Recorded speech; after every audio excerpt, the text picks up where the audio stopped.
본 강의는 서울 아산병원 내과 POMR 위원회에서 마련한 POMR 영상 강의 시리즈 두 번째 편입니다. 이번 시간에는 POMR 개념에 대해서 전체를 오버뷰해 보겠습니다. 저희가 환자 진료를 하면서 작성하는 의무 기록은 여러 가지 기능이 있습니다.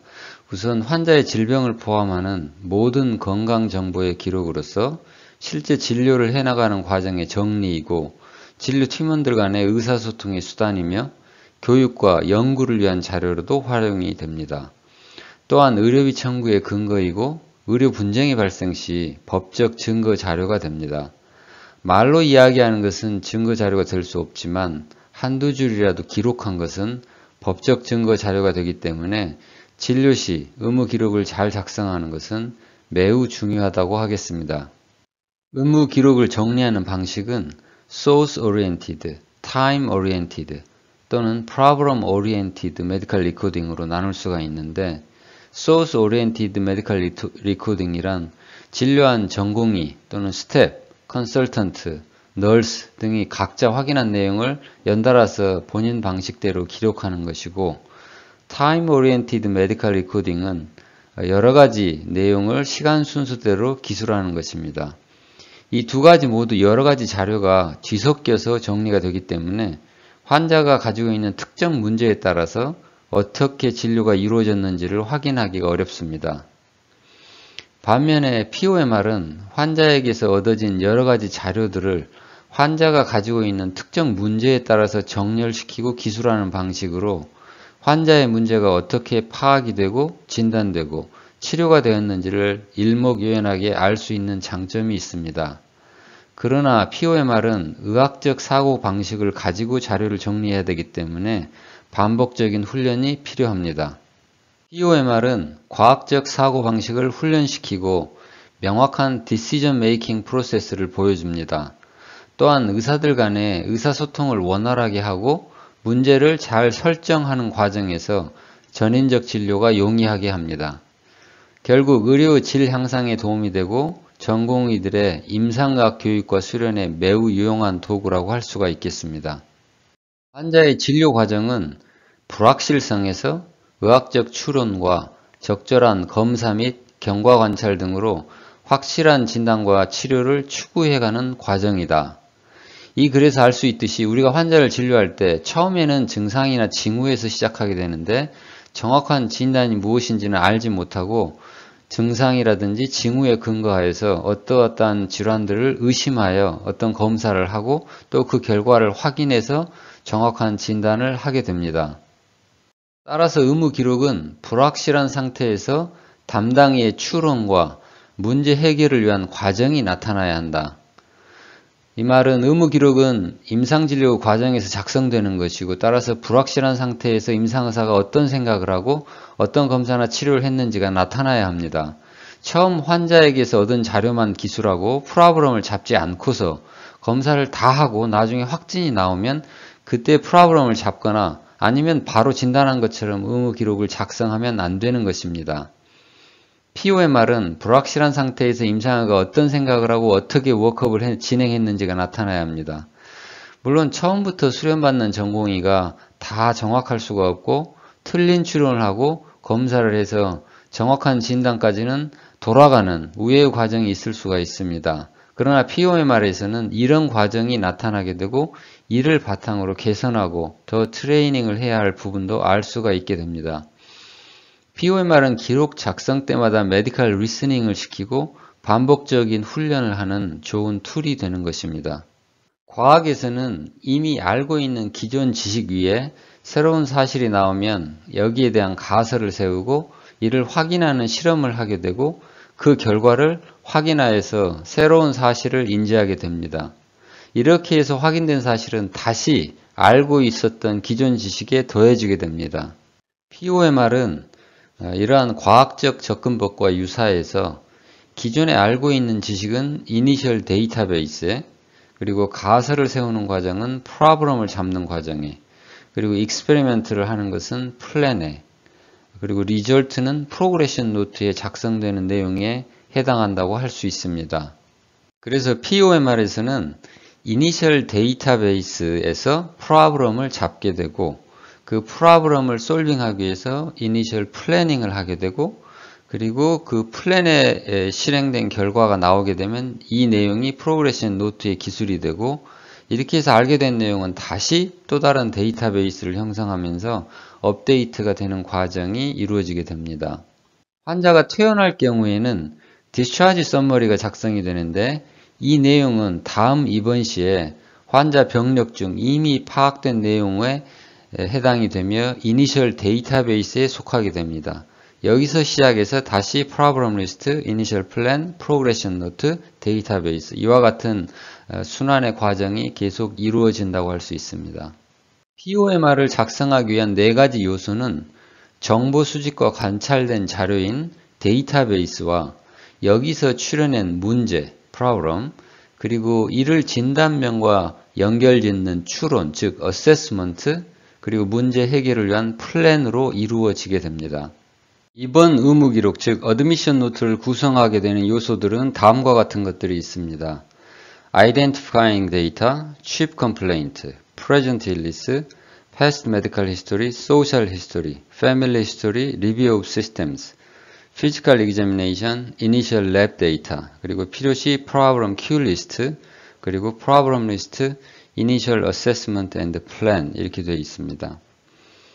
이러한 내용들은 진단학 시간에 이미 배웠기 때문에 대부분의 전공의 선생님들이 잘 숙지하고 있고 의무기록 작성 시에도 이와 같은 방식을 택하고 있는데 잘 지켜지지 않는 부분이 identifying data, 즉 patient identification 부분입니다. 그래서 case of the week를 할 때 chief complaint이라는 항목을 쓰고 그 아래 남자 68세, fever 이렇게 쓰는 경우가 있는데 이는 잘못된 것이고 남자 68세라는 내용은 patient identification에 따로 작성해야 합니다. 어드미션 노트가 작성이 되고 환자가 입원해서 진료가 계속 이어지게 되면 다음으로는 프로그레션 노트가 작성되어야 합니다. 경과 기록이라고도 하는 프로그레션 노트는 반드시 프로블럼을 먼저 기술하고 이 프로블럼에 해당되는 서브젝티브, 오브젝티브 데이터와 어세스먼트 그리고 플랜을 SOAP 형식으로 기술합니다. 한 환자가 여러 가지 문제를 가지고 있는 경우가 많기 때문에 다음 문제와 관련된 내용은 다음 프로블럼을 먼저 기술하고 그 아래 역시 SOAP로 작성해야 합니다. 하루 동안 일어난 일과 검사를 모두 같은 입원 날짜 아래에 다 기술해 놓고 다수의 어세스먼트와 플랜을 적는 방식은 틀린 것으로 지양해야 합니다. 모든 자료를 한 바구니에 다 집어넣듯이 기술하면 편하긴 하지만 프로블럼 솔빙의 과정을 잘 알 수가 없습니다. POMR에서는 항상 의무 기록을 프로블럼을 먼저 쓰고 그 아래에 자료를 정리시키는 것으로서 계속 의학적 사고를 해야만 하기 때문에 POMR 방식으로 의무 기록을 작성하는 것 자체가 훌륭한 트레이닝이 될 수가 있는 것입니다.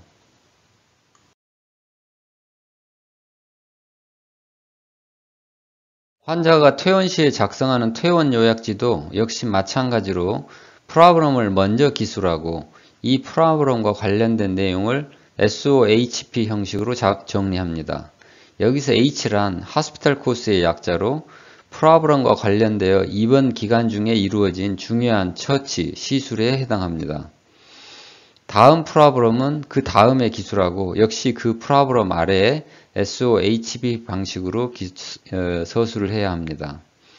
이렇게 POMR이 작성이 되면 차트가 아무리 두껍거나 양이 많아도 입원 노트, 경과 기록, 퇴원 요약지까지 그 프로블럼 넘버만 계속 따라가면 처음에 어떻게 프로블럼을 잡았고 어떤 생각으로 어떤 검사를 했고 입원 기간 중에 검사 결과와 진단이 어떻게 되었고 향후 어떻게 매니지할지가 일목요연하게 정리가 되게 됩니다.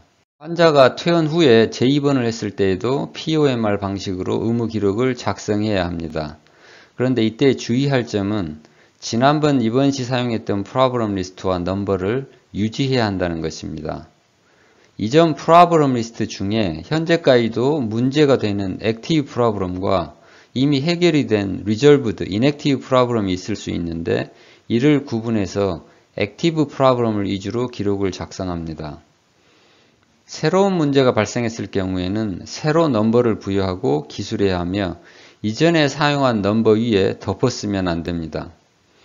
또한 바로 해결될 수 있는 transient 또는 self-limited problem은 temporary problem list를 사용해서 기술하며 여기에는 숫자가 아니고 알파벳 A, B, C로 넘버링을 합니다. 그러면 프로그램 리스트를 작성하는 과정을 살펴보겠습니다. 프로그램을 잡기 위해서 사용하는 자료는 이니셜 데이터베이스이고 그 세부 내용에는 위와 같은 내용이 있습니다.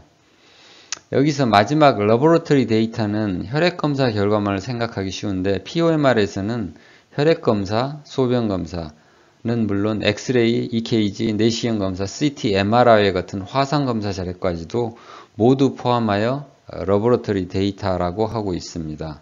프로그램은 이니셜 데이터베이스 중에서 환자의 건강 및 진료에 영향을 끼칠 수 있는 어떤 내용이라도 프로그램으로 선정할 수 있다고 정의하고 있고 육체적 건강은 물론 정신적인 문제까지도 다루고 있습니다. 환자의 진단과 관련된 의학적인 내용들은 프로그램으로 잘 잡고 있는데 흔히 간과하기 쉬운 프로그램 리스트들이 있습니다. 환자에게 디프레션이 있다거나 우울증 진단까지는 아니더라도 디프레시브 무드가 있는 것 또는 실직 상태인 것, 뱅크럽시 상태인 것 또는 환자가 전혀 병식이 없고 가족이 알리기를 원하지 않는 점 이런 것들이 있는데 이는 환자의 질환과 직접적으로 연관된다고 할 수는 없지만 프로그램으로 잡지 않으면 진료 중에 가령 환자가 자살을 한다거나 치료 결정, 병원비 지급 등에서 환자 또는 가족들과 큰 갈등 요소로 부상할 수가 있습니다. 따라서 이러한 내용들도 프로그램으로 잡고 진료에 참고를 하는 것이 좋겠습니다. 문제는 현재까지 얻을 수 있는 모든 정보에 근거하여 합리적으로 판단할 수 있는 범위 내에서 가장 높은 수준으로 refined 레벨로 정의가 되어야 한다. 같은 원인에 의해 발생한 문제들은 통합하여서 한 개의 더 높은 수준의 문제로 정의한다. 이렇게 되어 있습니다. 만약 피부가 노랗다고 내온한 환자에게서 이니셜 프로그램을 옐로우 스킨으로 잡을 수 있습니다. 그런데 이 환자가 외부에서 혈액검사를 시행하였고 빌리루빈이 토탈 다이렉트가 15에 10mg/dl라는 결과를 가지고 왔다면 프로그램을 하이퍼 빌리루비네미아로 리파인해서 잡아야 합니다.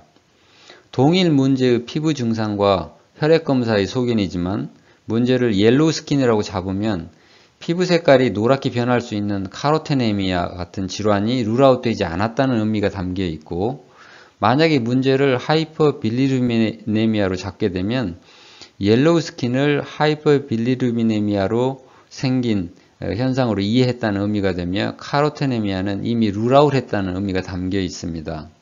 프로그램을 잡은 다음에 다음 단계로 이루어지는 것은 어세스먼트입니다. 가령 프로그램을 체스트 페인으로 잡았을 경우에 그 다음 단계 어세스먼트로 체스트 페인을 유발할 수 있는 질환으로 마이오카드를 인팍션이라든지 다이섹팅 어느리즘을 생각할 수 있는데 그 내용을 보시는 것처럼 체스트 페인을 먼저 프로그램 넘버를 먼저 기술을 하고 그 아래에 MI라든지 다이섹팅 어느리즘을 기술을 합니다. 흔히 범하는 실수로는 이 넘버 원 체스트 페인이라고 쓰고 룰아웃 마이오카드 인팍션, 룰아웃 다이섹팅 어느리즘이라고 어세스먼트의 기술을 많이 하는데 이것은 룰아웃 하겠다는 다이그노스틱 플랜에 해당하는 것이고 어세스먼트에는 룰아웃을 쓰지 않아야 합니다. 다음 단계는 플랜에 해당하겠습니다. 가령 체스트 페인을 프로그램으로 잡았고 어세스먼트에 MI와 다이섹팅 어느리즘을 생각했다면 이 플랜도 세 가지로 나뉘어져서 다이그노스틱 플랜, 테라피틱 플랜, 페이션트 에듀케이션 플랜으로 나눌 수 있는데 다이그노스틱 플랜에서 마이오카디얼 인팍션을 룰아웃하기 위해서 EKG와 시리얼 카디악 엔자임을 체크하겠다 이렇게 기술하고요. 또 룰아웃 다이섹팅 어느리즘을 룰아웃하기 위해서 체스트 CT를 찍겠다 이렇게 기술해야 맞습니다. 룰아웃을 어세스먼트가 아니라 다이그노스틱 플랜에 활용을 해야 되겠습니다. 그 다음으로 치료적 계획으로는 스롬볼라이틱 에이전트를 쓰겠다, 다이어트리 또는 액티비티 리스트릭션을 하겠다, 그 외에 피지컬 테라피를 하겠다, 이런 것들을 기술할 수가 있고요. 페이션트 에듀케이션 플랜으로서는 이거는 주로 이제 퇴원 시 주로 많이 사용하는 것인데, 질환의 내추럴 코스를 설명을 하고, 그 다음에 치료 과정도 설명을 하고, 그 다음에 본인이 모니터링 해야 될 증상이라든지 아니면 메디케이션을 어떻게 해야 된다는 이런 내용들을 환자에게 에듀케이션 하겠다, 이런 내용을 기술할 수가 있게 됩니다. POMR에서 가장 중요한 부분은 프로블럼을 잡고 이를 업데이트해 가는 과정입니다. 프로블럼을 처음 잡을 때는 그때까지 자료를 바탕으로 가장 리파인된 레벨로 잡습니다. 프로블럼을 리파인하는 레벨은 보통 4단계로 이야기하는데, 1단계는 증상과 징후를 기술하는 것이고, 2단계는 해당하는 객관적인 랩 데이터, 소견, 3단계는 피지올로직 파인딩 또는 신드롬 다이그노시스를 기술을 하고, 4단계는 에티올로직 다이그노시스 또는 히스톨로직 다이그노시스를 기술하는 것입니다. 프로블럼을 업데이트하는 과정을 예를 들면, 처음에 환자가 호흡곤란으로 내원 시 이니셜 프로블럼으로 디스프니아를 잡고서 피지컬 examination, 스퓨tum 검사, 체스트 엑스레이 등을 시행한 후에 펄머너리 이디마로 리파인을 하고, 그리고 에코카디오그라피 등을 시행한 후에는 컨제스티브 하트 페일리어를 진단하고, 그 근본 원인을 알고 나서는 mitral stenosis due to rheumatic heart disease로 업데이트할 수가 있습니다. 또 다른 예로 피부가 노랗게 변해서 내원하는 환자라면 옐로우 스킨이라고 이니셜 프로블럼을 잡고, 혈액 검사 후에 conjugated hyperbilirubinem이라고 업데이트하고, CT 검사 후 담도 폐쇄가 확인이 되면 obstructive jaundice, 그리고 ERCP 후에 조직 검사로 담도암이 확진이 되면 bile duct cancer로 업데이트할 수 있습니다. 모든 프로블럼이 이 4단계를 거쳐서 업데이트 되지는 않지만 가능한 것은 이와 같은 방식으로 업데이트를 할 수가 있습니다. 과거 종이 차트를 쓰던 시기에 프로블럼 리스트를 일례로 보여드리겠습니다. 이 환자가 아마도 2011년 10월 14일 날 입원을 했고, 이 의무 기록을 그날 작성한 것 같습니다. 2011년 10월 14일 날 제너럴라이즈드 이디마로 입원을 해서 그 다음날 15일 날 네프로틱 신드롬 진단이 됐는데, 이와 같이 줄을 긋고 그 위에 2011년 10월 15일이라고 업데이트된 날짜를 쓰고 네프로틱 신드롬이라고 쓰고, 그 네프로틱 신드롬은 3일 후인 10월 18일 날 루푸스 네프라이티스라고 SLE로 진단이 됩니다. 이와 같이 업데이트를 하게 됩니다. 또 어네미아도 마찬가지로 헤몰리틱 어네미아로, 그 다음에 헤몰리틱 어네미아가 발생 원인은 due to number 1, SLE 때문이라고 이렇게 업데이트를 할 수 있고, 네 번째 보게 되면 코로너리 아터리 스테노시스가 있는데, 이거는 PCI를 2007년에 하고 스텐트를 넣었기 때문에 해결된 문제라고 이렇게 기록하고 있습니다. 이와 같은 방식으로 과거에도 POMR 방식으로 이걸 기록을 하였는데, 현재는 EMR을 운영하고 있기 때문에 이와 같은 종이 차트 방식을 계속 유지하기는 조금 어렵고 약간의 모디피케이션이 필요하겠습니다. EMR에서는 프로그램을 업데이트할 때 줄을 긋고 그 위에다가 날짜를 기입할 수가 없기 때문에 횡으로 쓸 수밖에 없을 것 같습니다. 그래서 보시는 것처럼 존디스라고 처음 프로블럼을 잡고 입원을 했다면 그게 시로시스로 업데이트된 날짜를 괄호를 열고 우측에다가 표시하는 방식으로 사용해야 할 것 같습니다. 헤파토메갈리도 시로시스 때문에 발생한 것이라면 due to number 1 이렇게 기록을 하게 되겠습니다. 의무 기록은 진료의 유물이 아니라 진료 그 자체다.